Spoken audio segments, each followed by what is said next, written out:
Hey, what's going on? You know who it is. You know what it is. All right, you guys, peep game. So I want you to hear something that was sort of like a drive-by, you know, as far as, discussing this, because this has been a subject that a lot of people have been avoiding and people been scared to talk about. But I was one that took this on head first, me and a few other people, because a lot of people remember what happened in regards to this. And I spoke on this. Of course, you had people that came after me, which I wasn't worried about them, but I want you to hear something, and then I'm going to dissect this, because this is something else that it appears that people still running from. Everybody then talked about everything else that was said pretty much in this interview, but I guess I'm gonna have to be the one to, open up the door, you know what I'm saying, and walk through it, because it's time to have this conversation and revisit this conversation again.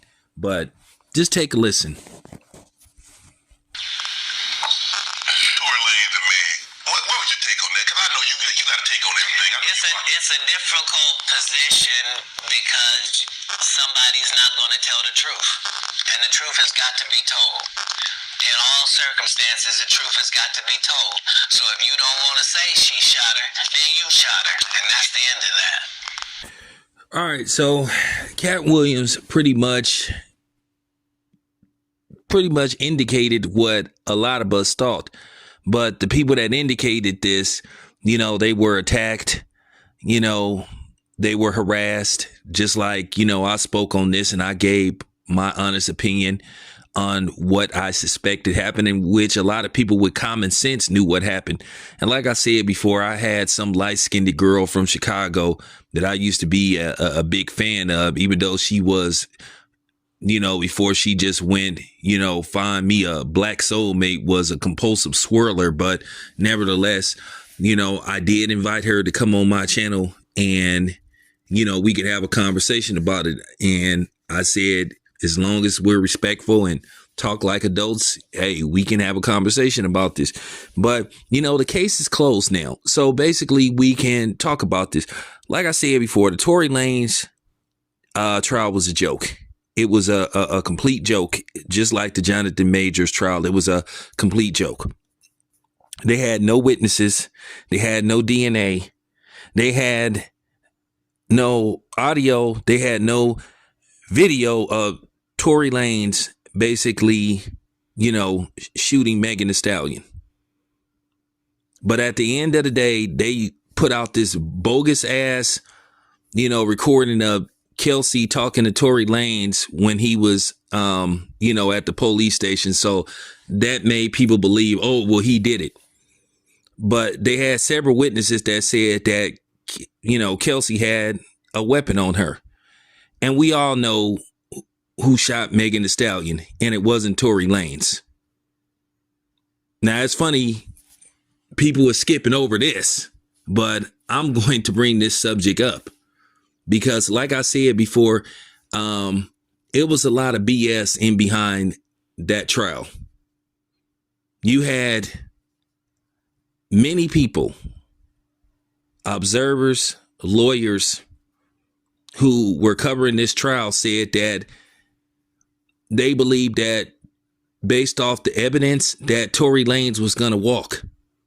I'm talking about, you had established lawyers saying that based off the testimony, that for the people that wasn't making this about protect black women and all this bullshit, or protect Megan Thee Stallion, who was fans of her music, not realizing what type of person Megan Thee Stallion was and what led up to the whole, night in question. They overlooked that, and keep in mind, Megan Thee Stallion, got caught in lies and kept changing her story. And Katt Williams verified what he said about Jonathan Majors when he said, if they want to get you, they'll come after you. Now, there was some stuff with Tory Lanez that there were people that had vendettas against him because there were people that wanted to sign him, and, he didn't want to sign with them. He wanted to try to stay independent. You know what I'm saying? And he was doing some things where he was going to help artists once again make more off, you know, their work, their publishing, their music. And he said he found a solution.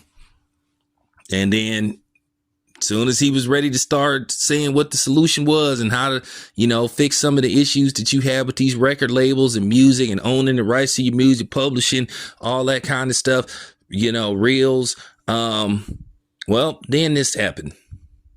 And it's no coincidence. So, like I said before, many of us all believe who was the one that popped Megan Thee Stallion, and it wasn't Tory Lanez. But you had a bunch of, you know, BBBs, bitter black bitches who didn't want to look at the facts.